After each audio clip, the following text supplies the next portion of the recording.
మహిళా సాధికారిత అంటే ఏంటో ఈరోజు చూపించినటువంటి ప్రభుత్వం జగన్మోహన్ రెడ్డి గారి ప్రభుత్వం. ప్రతి మహిళ కూడా ఈ ప్రభుత్వాన్ని భుజాలపైన ఎత్తుకోవాల్సినటువంటి అవసరం ఉంది. ఆ ప్రచారాన్ని నేను తీసుకోవడానికి ఎన్నికల సమయంలో ఆ బాధ్యత తీసుకోవాల్సిన అవసరం నాకు ఉందనిపించింది. అందుకనే రాజీనామా చేశాను. నేను మాత్రమే కాదు, ఏ మహిళకైనా సరే ఈ రాష్ట్రంలో మహిళల గురించి ఆలోచించే వారు కానీ, మహిళలు బాగుండాలని కోరుకునేటటువంటి ఎవరైనా సరే ఈ ప్రభుత్వాన్ని బలపరచాల్సిందే, ఈ ప్రభుత్వానికి అండగా నిలవాల్సిందే. ఎందుకంటే మహిళా సాధికారిత అనేటటువంటి దానికి మేము కూడా చాలా సంవత్సరాలుగా మహిళా ఉద్యమాల్లో పనిచేసాం.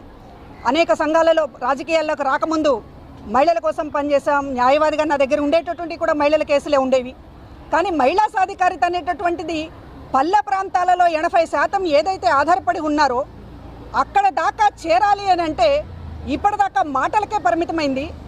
ఏ ప్రభుత్వమైనా సరే, చాలా ప్రభుత్వాలు చూసాం, చాలా వ్యక్తుల్ని చూసాం, పార్టీలని చూసాం. కానీ సాధికారిత అనేటటువంటిది ఒక ఇంటికి చేరినటువంటిది. ఇవాళ కుటుంబంలో కేంద్రం స్త్రీ అనేటటువంటిది చాటి చెప్పినటువంటిది జగన్మోహన్ రెడ్డి గారి ప్రభుత్వం.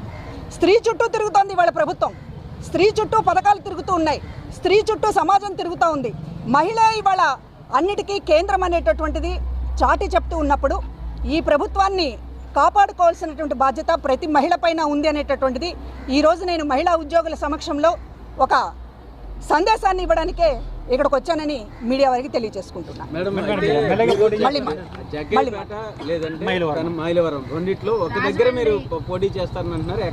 పోటీకి అవకాశము లేకపోతే పోటీకి సంబంధించినటువంటి దానికి సంబంధించినటువంటిది ఆ ఆలోచనలతోనూ నేను రాజీనామా చేయలేదు. పోటీకి సంబంధించినటువంటి అర్హత కానివ్వండి, లేకపోతే దానికి సంబంధించినటువంటి ఆలోచన కానివ్వండి, ఈ పార్టీలో చాలామందికి ఉండుండొచ్చు. కానీ అది ఈ రోజున గీటరాయి కాదు. వ్యక్తులుగా కొంతమంది నష్టపోయి ఉండొచ్చు. ఈ పార్టీలో వ్యక్తులుగా సరైన న్యాయం జరగలేదని జగన్మోహన్ రెడ్డి గారి కుటుంబ సభ్యులు కూడా కొంతమంది అనుకుని ఉండొచ్చు. కానీ ఇవాళ ఈ పార్టీ అనేటటువంటిది 15 ఏళ్లుగా పోషించినటువంటి ప్రతిపక్ష పాత్ర మాత్రమే కాదు, ఇది ప్రజల పాత్ర. సమాజంలో ఎప్పుడూ లేనటువంటి విధంగా రాజకీయాలను కానీ, సమాజంలో మహిళల స్థితిగతులను కానీ, పేదవాళ్ల స్థితిగతులను కానీ మార్చడానికి ఒక మహాయజ్ఞంగా 15 ఏళ్లుగా కొనసాగుతున్నటువంటి దీంట్లో వ్యక్తులు ఎప్పుడూ ముఖ్యం కాదు. నాకు సీట్ వచ్చిందా రాలేదా అనేటటువంటిది ముఖ్యం కాదు. నా బాధ్యతని ఈ రోజున నిర్వర్తించాల్సినటువంటి అవసరం మహిళల కోసం ఉంది, సామాన్యుల కోసం ఉంది.